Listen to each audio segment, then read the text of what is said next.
It was 1 a.m., and Guy Halverson sat in his dark living room. He hadn't moved for over an hour. The accident earlier that evening kept playing over and over in his mind. The light turned red, but he was in a hurry and accelerated. An orange blur came from his right, and in a split second there was a violent jolt, then the bicyclist rolled across his hood and fell out of sight on the pavement. Horns blared angrily and he panicked, stepping on the gas and screeching away from the chaos into the darkness, shaken and keeping an eye on his rearview mirror until he got home. Why did you run, you idiot? He'd never committed a crime before this and punished himself by imagining years in jail, his career gone, his family gone, his future gone. Why not just go to the police right now? You can afford a lawyer. Then someone tapped on the front door and his world suddenly crumbled away beneath him.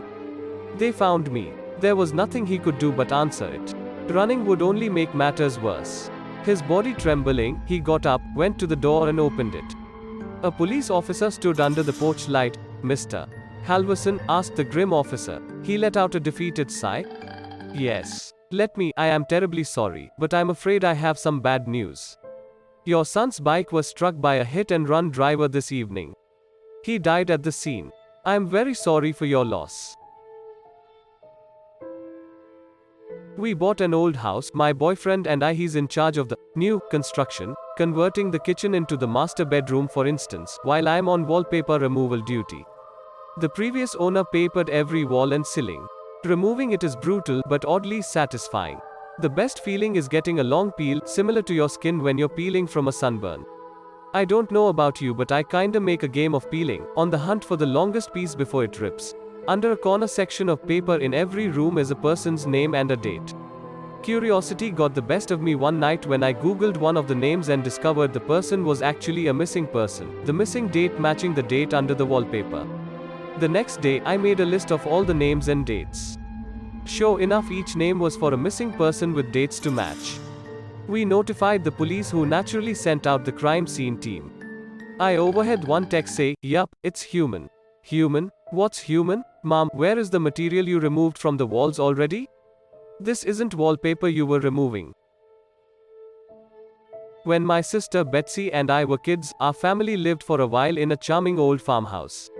We loved exploring its dusty corners and climbing the apple tree in the backyard. But our favorite thing was the ghost. We called her Mother, because she seemed so kind and nurturing. Some mornings Betsy and I would wake up, and on each of our nightstands, we'd find a cup that hadn't been there the night before. Mother had left them there, worried that we'd get thirsty during the night. She just wanted to take care of us. Among the house's original furnishings was an antique wooden chair, which we kept against the back wall of the living room.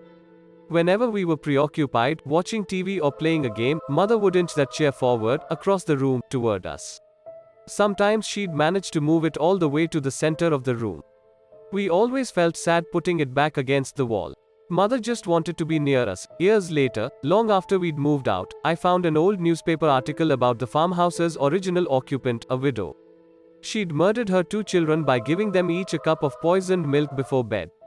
Then she'd hanged herself. The article included a photo of the farmhouse's living room, with a woman's body hanging from a beam. Beneath her, knocked over, was that old wooden chair, placed exactly in the center of the room. Then, nothing happened. The watch beeped once and turned off. The man stood standing there, very much alive. You would think that in that moment he would have been overjoyed. Instead, for the first time in his life, the man was scared.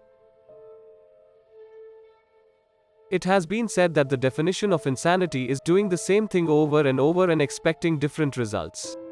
I understand the sentiment behind the saying, but it's wrong. I entered the building on a bet. I was strapped for cash and didn't buy into the old legends of the hotel to begin with, so $50 was more than enough to get me do it.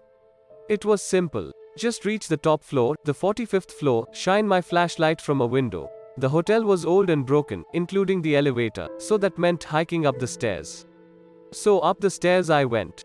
As I reached each platform, I noted the old brass plaques displaying the floor numbers. 15, 16, 17, 18. I felt a little tired as I crept higher, but so far, no ghosts, no cannibals, no demons.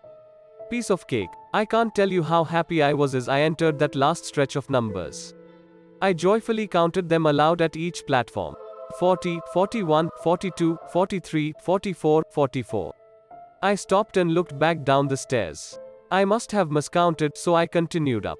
44. One more flight. 44. And then down 10 flights. 44. 15 flights. 44. And so it's been for as long as I can remember. So really, insanity isn't doing something repeatedly and expecting different results. It's knowing that the results will never ever change, that each door leads to the same staircase, to the same number. It's realizing you no longer fall asleep. It's not knowing whether you've been running for days or weeks or years. It's when the sobbing slowly turns into laughter.